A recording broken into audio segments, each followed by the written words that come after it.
नमस्कार दोस्तों, मैं अभिषेक। आप सभी को आपका अपना YouTube channel the ambition classes में स्वागत है।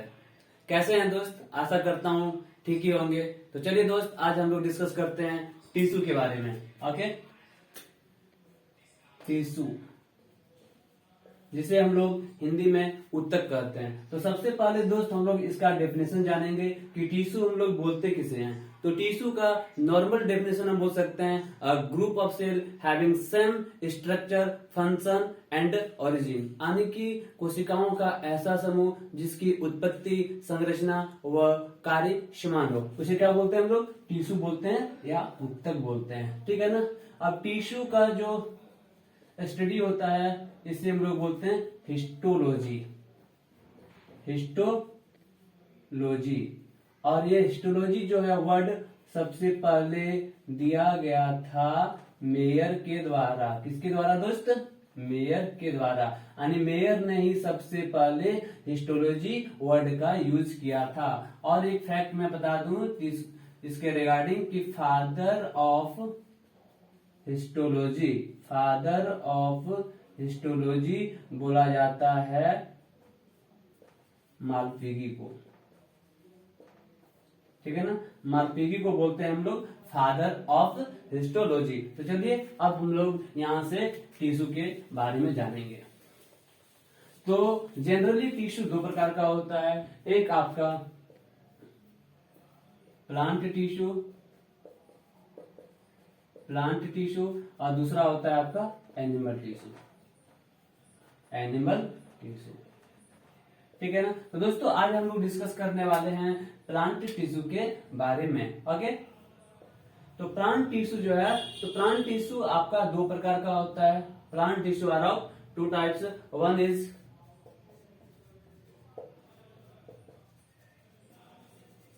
Meristematic tissue and second is permanent tissue. ठीक है ना। एक को बोलते हैं विभाज्य उत्तक और इसे बोलते हैं अस्थायी उत्तक। तो सबसे पहले हम लोग डिस्कस करते हैं मेरिस्टेमेटिक टिश्यू के बारे में, फिर हम लोग डिस्कस करेंगे परमानेंट टिश्यू के बारे में। Okay,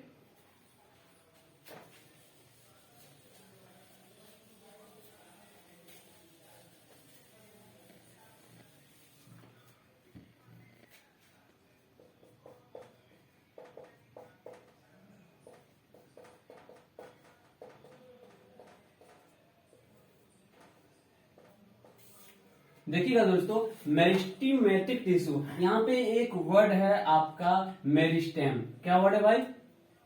meristem. And meristem is a Greek word which means main division. Okay, meristem मतलब क्या होता है कि आपका डिवीजन होता है। ठीक है, तो मेरिस्टेमेटिक टिश्यू जो है, अब यहाँ पे मैं आपको एक चीज बताना चाहूंगा कि प्लांट में जो है दो प्रकार का ग्रोथ होता है। ठीक है ना। एक कौन होता है भाई?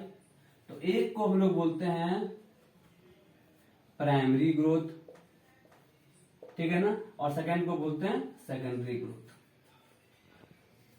ठीक है ना। तो प्राइमरी ग्रोथ में क्या होता है भाई? तो प्राइमरी ग्रोथ में क्या होता है? लेंथ ग्रो करता है। ठीक है ना, लेंथ का ग्रो होता है। और सेकेंडरी ग्रोथ हम लोग बोलते हैं, इसमें आपका स्टेम का थिकनेस में ग्रो होता है। ठीक है ना, यानी कि तना का जो मोटाई होता है ना, इसमें जब ग्रो होता है वो आपका होता है सेकेंडरी ग्रो, और जब आपका रूट या स्टेम का जो ग्रो होता है वो आपका होता है, इसके लंबाई में जो ग्रो होता है वो होता है आपका प्राइमरी ग्रोथ। ठीक है ना। अब एक चीज जानते होंगे दोस्त आप लोग,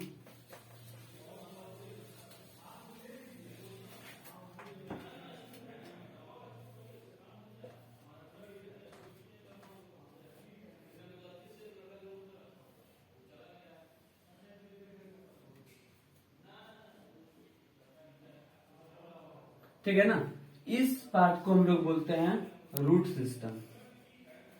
क्या बोलते हैं? Root system. और इस पार्ट को बोलते हैं हम लोग shoot system. Okay, shoot system. Root system में क्या होता है दोस्त कि इसमें जो ग्रोथ होता है वो आपका होता है विदाउट सन, यानी इन एब्सेंस ऑफ सनलाइट जो ग्रोथ होता है वो आपका रूट सिस्टम होता है, और रूट सिस्टम में क्या होता है, इन प्रेजेंस ऑफ सनलाइट इसमें ग्रोथ होता है। इसका एग्जांपल आप ले सकते हैं स्टेम वगैरह, ठीक है ना। यहाँ पे जो स्टेम वगैरह में जो आपका ग्रो होता है वो आपका होता है रूट सिस्टम, और इसका एग्जांपल आप लिख सकते हैं यहाँ पे जो रूट है, इस रूट में जो ग्रोथ होता है ये आपका होता है रूट सिस्टम। यानी आप जान सकते हैं कि रूट जो है आपका जमीन के अंदर है ना, तो यहाँ पे तो सनलाइट नहीं पहुंच पाती है, लेकिन आपका रूट का जो आपका कंटिन्यूसली जो ग्रो होता है वो आपका रूट सिस्टम होता है, और आपका स्टेम यानी सन के प्रेजेंस में जो आपका ग्रो होता है वो होता है आपका root system.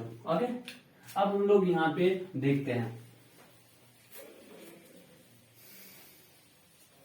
Meristematic tissue generally 3 प्रकार का होता है। कितने टाइप्स के होते हैं ये? 3 टाइप्स के होते हैं। एक को हम लोग बोलते हैं एपिकल मेरिस्टेम,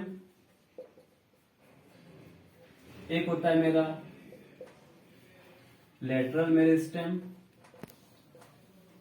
और एक होता है मेरा inter calorie meristem. Okay, inter calorie meristem, इसको हम लोग हिंदी में बोलते हैं शीर्ष विभाज्योतक, इसको बोलते हैं पार्श्व विभाज्योतक, और इसे हिंदी में बोलते हैं अंतर्वेशी विभाज्योतक। ये मेरिस्टेमेटिक टिश्यू का 3 पार्ट है। आइए हम लोग एक एक करके तीनों के बारे में देखते हैं। ओके, तो डियर स्टूडेंट, ये जो एपिकल मेरिस्टेम जो होता है ये आपका प्लांट के टॉप में होता है, ठीक है ना। आप बोल सकते हैं कि प्लांट के इंड में होता है आपका एपिकल मेरिस्टेम, ठीक है। अब एपिकल मेरिस्टेम कहने का मतलब कहां पे होगा? तो डियर अभी मैंने आपको बताया ना, रूट में, ठीक है, या फिर आपका स्टेम में। रूट या स्टेम में जो आपका टिश्यू होता है, इसका ग्रोथ जिस टिश्यू के कारण होता है वह कौन होता है? आपका एपिकल मेरिस्टेम, ठीक है ना। एक होता है आपका लेटरल मेरिस्टेम। लेटरल मेरिस्टेम क्या होता है दोस्तों? तो लेटरल मेरिस्टेम जो होता है आपका, इसमें आपका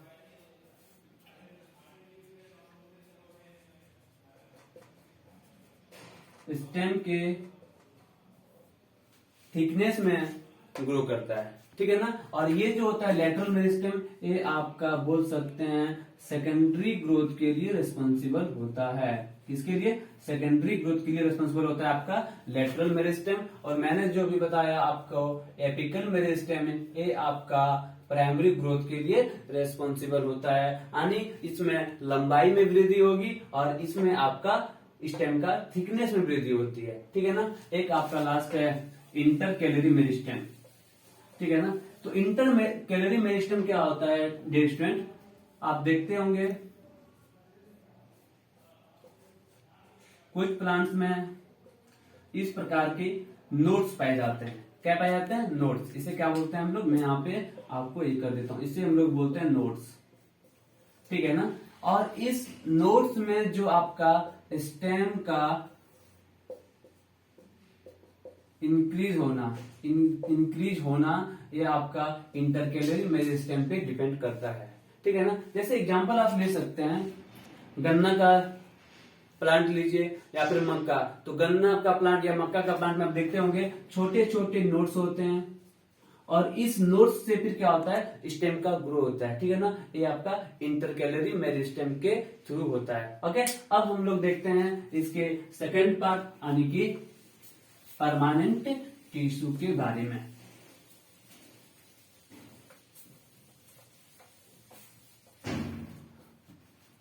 परमानेंट टिश्यू,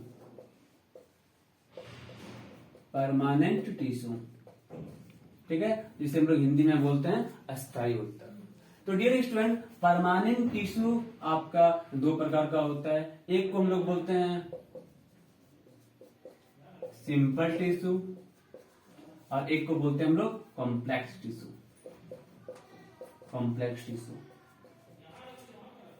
ठीक है ना। यानी इसे हिंदी में बोलते हैं सरल उत्तक, इसे बोलते हैं जटिल उत्तक। तो अभी जो हम लोग डिस्कस करने वाले हैं वो आपका सिंपल टिश्यू के बारे में हम लोग डिस्कस करेंगे। सिंपल टिश्यू जो होता है वह आपका ओनली 1 सेल, यानी सिर्फ एक सेल से ही मिलके बना होता है। कॉम्प्लेक्स टिश्यू हम लोग जो डिफरेंट डिफरेंट सेल से मिलके बने होते हैं उसे हम लोग कॉम्प्लेक्स टिश्यू बोलते हैं, लेकिन इसका डिस्कस अभी हम लोग नहीं करने वाले हैं। ओके, अभी हम लोग जो पढ़ रहे हैं जिसके बारे में डिस्कस करना है वो आपका सिंपल टिश्यू है। और सिंपल टिश्यू किसको बोलते हैं? जिसमें आपका सिर्फ एक या एक ही सेल हो, ठीक है ना। अब सिंपल टिश्यू जो है डियर स्टूडेंट, सिंपल टिश्यू भी आपका 3 प्रकार का होता है। कितने टाइप्स के होते हैं? 3 टाइप्स के होते हैं आपके सिंपल टिश्यू। सिंपल टिश्यू ये आपके 3 टाइप्स के होते हैं, ठीक है ना। कौन कौन सा? तो पहला हो गया पैरेनकाइमा, सेकेंड हो गया collenchyma and third is sclerenchyma. Sclerenchyma, ठीक है। अब हम लोग फर्स्ट में डिस्कस करते हैं पैरेनकाइमा के बारे में। फिर पैरेनकाइमा जो टिश्यू है इसके बारे में कुछ पॉइंट में आपको बता देता हूं। पैरेनकाइमा टिश्यू जो होता है ये आपका प्लांट में सबसे ज्यादा क्वांटिटी में पाया जाने वाला टिश्यू होता है। कौन? Parenchyma tissue. इसका काम क्या होता है? तो ये आपका फूड को स्टोरेज करता है, और क्या बोल सकते हैं, सबसे ज्यादा क्वांटिटी में पाया जाने वाला टिश्यू क्या होता है? पैरेनकाइमा टिश्यू होता है। और हम लोग बोल सकते हैं ये काफी मुलायम होता है, ठीक है ना। पैरेनकाइमा टिश्यू काफी मुलायम होता है। अगर आप एग्जांपल इसका लेना चाहें तो ले सकते हैं। देखते होंगे आप मैंगो या फिर फ्लावर वगैरह, देखिए फूल में या लीफ में जो इतना मुलायम होता है ये सब, इसमें किसके कारण? तो पैरेनकाइमा टिश्यू के कारण ये क्या होता है? काफी ज्यादा मुलायम होता है, ठीक है ना डियर। अब अगर मैं थोड़ा और डीप आपको बता दूं तो आप ये भी जान सकते हो कि पैरेनकाइमा टिश्यू भी 2 टाइप का होता है, ठीक है ना। पैरेनकाइमा टिश्यू भी 2 टाइप का होता है। पैरेनकाइमा टिश्यू भी 2 टाइप्स का होता है। एक को हम लोग बोलते हैं क्लोरेनकाइमा और दूसरे को बोलते हैं एरेनकाइमा। एरेनकाइमा, ठीक है ना। क्लोरेनकाइमा क्या होता है? यानी ऐसा, देखिए यहाँ पे इस वर्ड में ही लिखा है क्लोर, आप तो समझ में आ गया होगा आपको कि पैरेनकाइमा 2 टाइप्स का होता है। एक को बोलते हैं क्लोरेनकाइमा, दूसरे को बोलते हैं एरेनकाइमा। तो ऐसा पैरेनकाइमा जिसमें क्लोरोफिल आपका प्रेजेंट हो उसे बोलते हैं क्लोरेनकाइमा, ओके। और क्लोरेनकाइमा में क्या होता है, एक चीज आप देख सकते हैं कि पैरेनकाइमा में एक पॉइंट आप लिख सकते हैं कि इसमें इंटरसेल्यूलर जो स्पेस होता है वह काफी ज्यादा होता है। देख लीजिए यहाँ पे, ठीक है ना। इसमें क्या होगा डियर स्टूडेंट? इसमें इंटरसेल्यूलर स्पेस जो है काफी ज्यादा होता है। और इसी इंटरसेल्यूलर स्पेस में जब आपका क्लोरोफिल आ जाता है, क्या आ जाता है? क्लोरोफिल आ जाता है, तो उसे हम लोग बोलते हैं क्लोरेनकाइमा, ठीक है। और एरेनकाइमा क्या होता है? तो डियर स्टूडेंट आप दिमाग में रखिएगा कि जो एरेनकाइमा होता है यह जनरली फ्लोटिंग प्लांट्स में होता है, यानी ऐसा प्लांट जो तैरता हो, ठीक है ना। फॉर एग्जाम्पल आप ले सकते हैं कमल, यानी लोटस, ठीक है ना। अच्छा डियर स्टूडेंट क्या आप बता सकते हैं कमल का साइंटिफिक नाम क्या है? अगर आपको जानकारी होगी तो आप कमेंट सेक्शन में जरूर इसका रिस्पॉन्स करेंगे, ठीक है ना, कि आपका लोटस का साइंटिफिक नेम क्या होता है। ओके, तो हम लोग यहाँ पे बता दूं आपको कि कमल जो है ये पानी में क्यों नहीं डूबती है। तो इसका बस एक ही कारण है, हमने बताया ना कि पैरेनकाइमा में क्या होता है, इंटरसेलुलर स्पेस काफी ज्यादा होता है। और जब इस इंटरसेलुलर स्पेस के बीच में आपका क्लोरोफिल आ जाए तो उसे हम लोग बोलेंगे क्लोरेनकाइमा। और जब इसी इंटरसेलुलर स्पेस के बीच में आपका एयर आ जाता है, इससे क्या होता है, ये आप काफी हल्का हो जाता है, जिसकी वजह से कमल का जो प्लांट है ये आपका क्या होता है, पानी में नहीं डूबता है, ठीक है ना। इसको रखिएगा दिमाग में। अब डियर स्टूडेंट हम लोग आगे बढ़ते हैं। सेकेंड जो मेरा था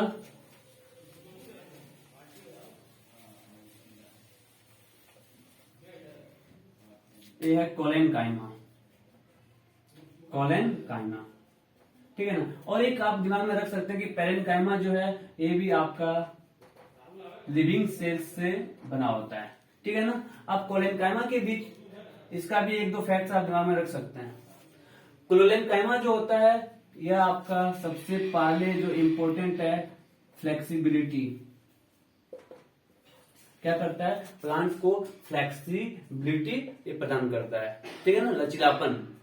आप देखते होंगे बहुत सारे प्लांट क्या होते हैं, काफी लचीलापन होते हैं, ये आपके कोलेनकाइमा टिश्यू के कारण होता है। सेकेंड इसका आप लिख सकते हैं, ये प्लांट को टेंसाइल स्ट्रेंथ प्रदान करता है।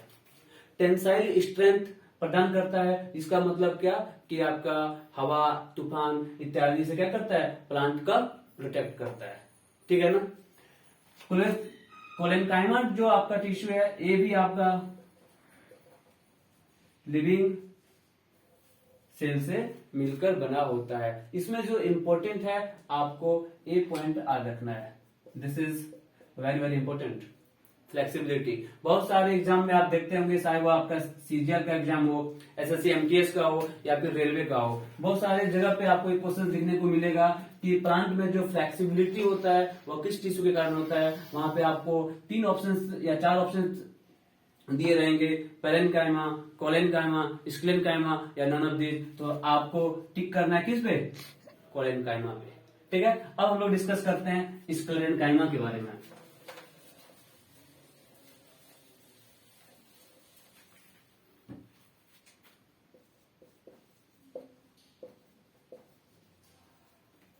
स्क्लेरेन्काइमा, तो डियर स्टूडेंट स्क्लेरेन्काइमा, ठीक है ना, यहां से आप इसको इजीली याद रख सकते हो।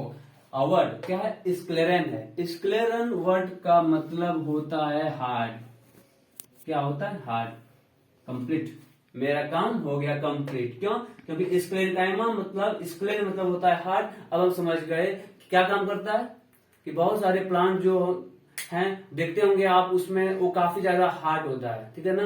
तो हार्ड होता है किस कारण होता है, स्क्लेरेन्काइमा टिश्यू के कारण आपका वो प्लांट क्या होता है, हार्ड होता है। आप फॉर एग्जांपल देखते होंगे नारियल के ऊपर, नारियल के ऊपर जो कवर रहता है कितने हार्ड होते हैं, तो उसमें क्या होते हैं, स्क्लेरेन्काइमा होता है। अखरोट का एग्जाम्पल ले लीजिए, अखरोट के ऊपर भी देखते होंगे उसका कवर काफी हार्ड होता है, तो उसमें भी क्या होता है, स्क्लेरेन्काइमा टिश्यू होता है। और इसकी स्क्लेरेन्काइमा के लिए जो मेन आपका और बहुत इंपॉर्टेंट फैक्ट है वह ये है कि ए डेड सेल से मिलके बना होता है। बहुत सारे एग्जाम में बहुत सारे जगह एक क्वेश्चन देखने को मिलता है कि इनमें से कौन सा डेड सेल से मिलकर बना होता है, और वहां पे आपको 3 ऑप्शन दिए जाएंगे, स्क्लेरेन्काइमा, पैरेन्काइमा और कोलेनकाइमा। तो डियर स्टूडेंट, जैसे मैंने आपको बताया पैरेन्काइमा और कोलेनकाइमा ये आपका लिविंग सेल से मिलकर बना होता है, जबकि ये जो आपका स्क्लेरेन्काइमा है ये आपका डेड सेल से मिलकर बना होता है, ठीक है। तो डियर स्टूडेंट, अब नेक्स्ट वीडियो में कॉम्प्लेक्स टिश्यू के बारे में करेंगे, ठीक है। That's okay.